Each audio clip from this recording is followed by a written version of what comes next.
Hello dear students, welcome back. Engineering aspire ചെയ്യുന്നവർക്ക് JEE മെയിൻസും JEE അഡ്വാൻസും അതുപോലെ തന്നെ NIT IIT പോലുള്ള ഇൻസ്റ്റിറ്റ്യൂട്ടുകളുടെ അതേ നിലവാരത്തിൽ നിൽക്കുന്ന മറ്റൊരു പ്രൈവറ്റ് യൂണിവേഴ്സിറ്റിയാണ് Birla institute of technology and science. Pilani എന്ന രാജസ്ഥാനിലെ ഒരു ടൗണിലാണ് ബിറ്റ്സിൻ്റെ ആസ്ഥാനം. IITകളുടെ അതേ നിലവാരത്തിൽ ലോകോത്തര നിലവാരത്തിൽ കീപ്പ് ചെയ്യുന്ന ഒരു ഇൻസ്റ്റിറ്റ്യൂട്ടാണ്. സോ ബിറ്റ്സിലേക്കുള്ള അഡ്മിഷൻ്റെ എൻട്രൻസ് എക്സാമാണ് BITSAT, Birla institute of technology and science admission test. So ബിറ്റ്സാറ്റിൻ്റെ നോട്ടിഫിക്കേഷൻ വന്നിട്ടുണ്ട്. ആ എക്സാമിൻ്റെ പാറ്റേൺ എങ്ങനെയാണ്, അതിൻ്റെ മറ്റ് ഡീറ്റെയിൽസിലേക്ക് നമുക്ക് കിടക്കാം. സോ ഫസ്റ്റ് ഓഫ് ഓൾ ഇതാണ് ബിറ്റ്സിൻ്റെ വെബ്സൈറ്റ്. NIRF റാങ്കിങ് എടുത്തു കഴിഞ്ഞാൽ, എഞ്ചിനീയറിംഗിൻ്റെ റാങ്കിങ് നമ്മൾ എടുത്തു കഴിഞ്ഞാൽ IITs നിങ്ങൾക്ക് ഇവിടെ അങ്ങനെ കാണാം. മദ്രാസ്, ഡൽഹി, ബോംബെ, കാൺപൂർ, ഖരഗ്പൂർ, റൂർക്കി, ഗുവാഹട്ടി, ഹൈദരാബാദ്. അത് കഴിഞ്ഞതിന് ശേഷം NIT ട്രിച്ചിയാണ്. പിന്നെ Indian institute of technology Banaras Hindu university Varanasi, IIT വാരാണസിയാണ്. പിന്നെ വെല്ലൂർ ഇൻസ്റ്റിറ്റ്യൂട്ടാണ്. അങ്ങനെ പോയി കഴിഞ്ഞാൽ തൊട്ട് താഴെയായിട്ട് നിങ്ങൾക്ക് ഇതാ ഈ കാണുന്നതാണ് Birla institute of technology and science Pilani. The ranking is 20. So മറ്റ് പല കാരണങ്ങൾ കൊണ്ടാണ് ആ റാങ്കിങ് 20 വരെയൊക്കെ പോയിട്ടുള്ളത്.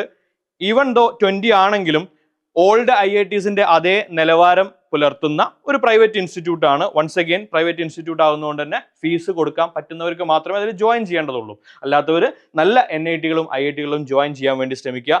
ഏതായാലും അങ്ങനെ നിലവാരമുള്ള ഒരു ഇൻസ്റ്റിറ്റ്യൂട്ട് ആയതുകൊണ്ട് അതിൻ്റെ അഡ്മിഷൻ എക്സാം, അതായത് അതിൻ്റെ എൻട്രൻസ് എക്സാമിൻ്റെ ഡീറ്റെയിൽസിലേക്കാണ് നമ്മൾ കിടക്കുന്നത്. ബിറ്റ്സാറ്റ് എൻട്രൻസ് എക്സാം കണ്ടക്ട് ചെയ്യുന്നത് Birla institute of technology and science admission test എന്നാണ് അതിൻ്റെ പേര്. പിലാനിയാണ് main campus. Institutions and courses, പിലാനിയാണ് ഏറ്റവും പ്രധാനപ്പെട്ട ക്യാമ്പസ്. രാജസ്ഥാനിലൊരു ടൗൺ ആണ്. അതുകൂടാതെ ഗോവ, ഹൈദരാബാദ് ആൻഡ് ദുബായ് ഇങ്ങനെയുള്ള സ്ഥലങ്ങളിലാണ് ബിറ്റ്സിൻ്റെ ക്യാമ്പസുകൾ ഉള്ളത്.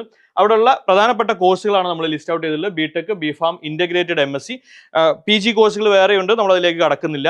അതിൽ പ്രത്യേകം മനസ്സിലാക്കേണ്ട ഒരു കാര്യം, നമ്മൾ BTech ചെയ്യുന്നതിൻ്റെ കൂടെ തന്നെ നമുക്ക് ഇൻ്റഗ്രേറ്റഡ് ആയിട്ട് എക്കണോമിക്സോ അല്ലെങ്കിൽ മാനേജ്മെൻറ്റ് സ്റ്റഡീസോ പോലെ എൻറ്റയർലി ഡിഫറൻ്റ് ആയിട്ടുള്ള, എഞ്ചിനീയറിംഗിൽ നിന്ന് ഡിഫറൻ്റ് ആയിട്ടുള്ള ഒരു മൾട്ടി ഡിസിപ്ലിനറി ആയിട്ട് integrated programmes, dual degree programmes ഒക്കെ ഫോളോ ചെയ്യാനുള്ള, അല്ലെങ്കിൽ അതൊക്കെ നമുക്ക് ചെയ്യാനുള്ള അവസരങ്ങൾ അവിടെ ഉണ്ടാവും. പ്രൈവറ്റ് ഇൻസ്റ്റിറ്റ്യൂട്ട് ആയതുകൊണ്ടും വൺസ് അഗൈൻ ഡീംഡ് യൂണിവേഴ്സിറ്റി ആയതുകൊണ്ടും എത്രയും അപ് ടു ഡേറ്റ് ആയിട്ട്, അല്ലെങ്കിൽ കരിക്കുലം അപ്ഡേറ്റ് ചെയ്യുന്നതിലും ഡിഫറൻ്റ് ആയിട്ടുള്ള കോഴ്സുകൾ ഇൻട്രൊഡ്യൂസ് ചെയ്യുന്നതിലും ബിറ്റ്സ് ഏറ്റവും ആദ്യം തന്നെ ഇങ്ങനെയുള്ള കോഴ്സുകൾ ഇൻട്രൊഡ്യൂസ് ചെയ്യുന്ന, ഈവൻ IITക്കാളും മുന്നേ ഇങ്ങനെയുള്ള മൾട്ടി ഡിസിപ്ലിനറി കോഴ്സുകൾ ഇൻട്രൊഡ്യൂസ് ചെയ്യുന്ന ഒരു ക്യാമ്പസാണ് ബിറ്റ്സ്, അല്ലെങ്കിൽ ഇൻസ്റ്റിറ്റ്യൂട്ടാണ് bits.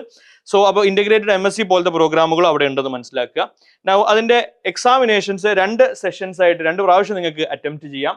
Last date of registration for session 1 that is April 18.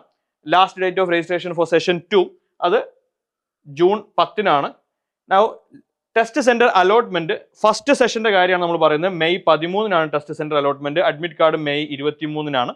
അത് കഴിഞ്ഞ് ഫസ്റ്റ് സെഷൻ എക്സാമിനേഷൻ നടക്കുന്നത് 26 to 30th മെയ് ആണ്. അതായത് മെയ് മാസത്തിലെ ഏറ്റവും അവസാനത്തിലാണ് ഈ എക്സാം വരെ. ജെഇ അഡ്വാൻസ് ഒക്കെ കഴിഞ്ഞതിന് ശേഷമാണ് എക്സാം, ബിറ്റ്സിന്റെ എക്സാം വരുന്നത്. ഇതാണ് എക്സാമിനേഷന്റെ ഷെഡ്യൂള്. സെഷൻ 2ന്റെ ഷെഡ്യൂള് നിങ്ങൾ അപ്ലൈ ചെയ്യുകയാണെങ്കിൽ ആ സമയത്ത് നിങ്ങൾക്ക് വെബ്സൈറ്റിൽ നിന്ന് ലഭിക്കുന്നതാണ്. Exam duration and parts. Examination duration എന്ന് പറയുന്നത് 3 hour എക്സാം ആണ്.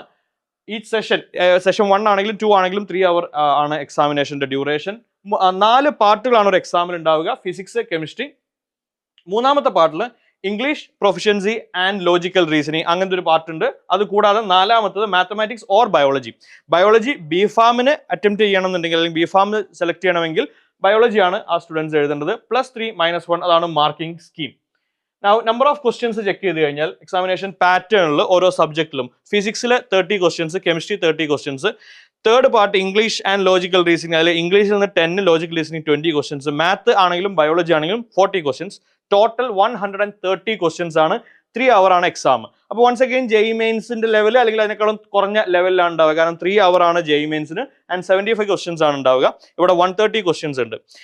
മറ്റൊരു പ്രധാനപ്പെട്ട കാര്യം, ഇനി അതിൽ തന്നെ എക്സ്ട്രാ ബ്രില്യൻ്റ് ആയിട്ടുള്ള സ്റ്റുഡൻസ്, നിങ്ങൾ ഈ 130 ക്വസ്റ്റ്യൻസും 180 മിനിറ്റ്സ് ആകുന്നതിന് മുന്നേ കംപ്ലീറ്റ് അറ്റംപ്റ്റ് ചെയ്ത് കഴിഞ്ഞാൽ വേണമെങ്കിൽ എക്സ്ട്രാ 12 ക്വസ്റ്റ്യൻസും കൂടെ ചെയ്യാനുള്ളൊരു അവസരം നിങ്ങൾക്ക് ഉണ്ടാവും. അത് ഓപ്റ്റ് ചെയ്ത് കഴിഞ്ഞാൽ, കമ്പ്യൂട്ടർ ബേസ്ഡ് ടെസ്റ്റ് ആണ്. സോ നിങ്ങൾ കംപ്ലീറ്റ് അറ്റംപ്റ്റ് ചെയ്തു, 130 ക്വസ്റ്റ്യൻസും അറ്റംപ്റ്റ് ചെയ്തു, 180 മിനിറ്റ്സ് ആയിട്ടില്ല എങ്കിൽ നിങ്ങൾക്കുള്ള അതിനുള്ളൊരു പ്രൊവിഷൻ ഉണ്ടാകും. സോ അത് നിങ്ങൾ സെലക്ട് ചെയ്ത് കഴിഞ്ഞാൽ you will get 12 more questions. ആ 12 ക്വസ്റ്റ്യൻസിൽ അത് നിങ്ങൾ സെലക്ട് ചെയ്ത് കഴിഞ്ഞാൽ പിന്നെ തിരിച്ചു പോകാൻ പറ്റില്ല. ആ 12 ക്വസ്റ്റ്യൻസ് കൂടെ നിങ്ങൾക്ക്, അതായത് നിങ്ങൾ അത്രമാത്രം എക്സ്ട്രാ ബ്രില്യൻ്റ് ആയിട്ട് സ്റ്റുഡൻ്റ് ആണെങ്കിൽ നിങ്ങൾക്ക് ഒരു അവസരം കൂടെ തരാണ്, നിങ്ങൾക്ക് ഒന്നും കൂടെ നിങ്ങളുടെ സ്കോർ ഇംപ്രൂവ് ചെയ്യാൻ വേണ്ടിയിട്ട്. അവിടെയും ഈ പറയുന്ന രീതിയിൽ തന്നെ മാർക്കിംഗ് സ്കീമിലൊന്നും യാതൊരു മാറ്റമില്ല. Once you choose that you cannot go back. So ആ കാര്യം കൂടെ പ്രത്യേകം ശ്രദ്ധിക്കുക. സോ 12 ക്വസ്റ്റ്യനും കൂടെ നിങ്ങൾക്ക് എക്സ്ട്രാ അറ്റംപ്റ്റ് ചെയ്യാനുള്ള ഒരു അവസരം ഉണ്ടാകും. നൗ എക്സാം സെന്റേഴ്സ് കേരളത്തിൽ കൊച്ചി ഉണ്ട്, പിന്നെ നമുക്ക് അടുത്ത് തന്നെയുള്ള കോയമ്പത്തൂർ ഉണ്ട്, തിരുവനന്തപുരം, മംഗലാപുരം, ബാംഗ്ലൂർ, ചെന്നൈ. സോ കേരളത്തിൽ കൊച്ചിയും തിരുവനന്തപുരം ആണുള്ളത്. കോയമ്പത്തൂർ നമുക്ക് അടുത്താണ്. മറ്റ് സെന്ററുകൾ നിങ്ങൾക്ക് ചൂസ് ചെയ്യാം. അപ്ലിക്കേഷൻ ഫീ ഒരു സെഷൻ മാത്രമാണ് നമ്മൾ അറ്റംപ്റ്റ് ചെയ്യുന്നതെങ്കിൽ മെയിൽ കാൻഡിഡേറ്റ്സിന് 3500 റുപ്പീസും ഫീമെയിൽ കാൻഡിഡേറ്റ്സിന് 3000 റുപ്പീസാണ്. 2 സെഷൻസും അറ്റൻഡ് ചെയ്യുന്നു എങ്കിൽ മെയിൽ കാൻഡിഡേറ്റ്സിന് 5500 റുപ്പീസും ഫീമെയിൽ കാൻഡിഡേറ്റ്സിന് 4500 റുപ്പീസും ആണ് ആപ്ലിക്കേഷൻ ഫീ. സോ ഇത്രയാണ് ബിറ്റ്സിനെ പറ്റി പറയാനുള്ളത്. സോ IIT-കളെ പോലെ തന്നെ വളരെ നിലവാരം പുലർത്തുന്ന ഇൻസ്റ്റിറ്റ്യൂട്ട്സ് ആണ്, അല്ലെങ്കിൽ ഇൻസ്റ്റിറ്റ്യൂട്ട് ആണ് ബിറ്റ്സ്. ബിറ്റ്സിന്റെ ഏറ്റവും മെയിൻ ക്യാമ്പസ് പിലാനിയാണ്. പ്രൈവറ്റ് ഇൻസ്റ്റിറ്റ്യൂട്ട് ആണ്. ഫീസ് കൊടുക്കാൻ പറ്റുന്നവർ മാത്രം ജോയിൻ ചെയ്താൽ മതി. അല്ലാത്തവർ നമ്മുടെ JEE മെയിൻ അഡ്വാൻസിനും ബേസ് ചെയ്തിട്ട് NIT-കളും IIT-കളും അതിലേക്ക് വേണ്ടി പരമാവധി എഫേർട്ട് എടുക്കുക. Wish you all the very best. Thank you for watching.